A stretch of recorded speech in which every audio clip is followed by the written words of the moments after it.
July 1వ తేదీన ఉదయం 6 గంటల నుంచి సచివాలయ సిబ్బంది ప్రతి ఇంటికి తిరిగి పెన్షన్లు అందజేస్తారని కూటమి నేత తెలిపారు. తూర్పుగోదావరి జిల్లా గోకవరం పంచాయతీ కార్యాలయంలో టీడీపీ కూటమి నాయకులు సమావేశమయ్యారు. లబ్ధిదారులు 2వ తారీఖులోపు పెన్షన్లు తీసుకోవాలని సచివాలయం కార్యదర్శి తెలిపారు.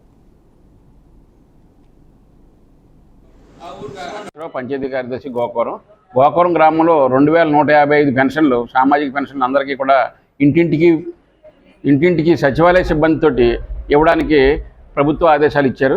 ఆ ప్రకారం మనం ఒక్కొక్కరు 70 నుంచి 80 పెన్షన్ల దాకా ఇస్తారు. అందరికీ కూడా ఇంటింటికి వస్తారు కాబట్టి ఎవరూ ఇబ్బంది పడద్దు. ఏమైనా ఇబ్బందులు ఉన్నా సరే పంచాయతీకి తెలియపరచండి.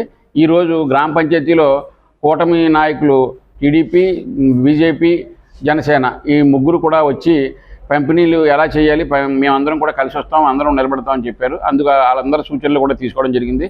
ఆ ప్రకారం మేము పొద్దుటే ఉదయం 6 గంటలకే పెన్షన్లు స్టార్ట్ అవుతాం. 2 రోజులే పెన్షన్లు ఇస్తారు కాబట్టి పంచాయతీకి అందరూ సహకరించవలసిందిగా అది గుర్తెరిగి ఉండాల్సిందిగా కోరుతున్నాం.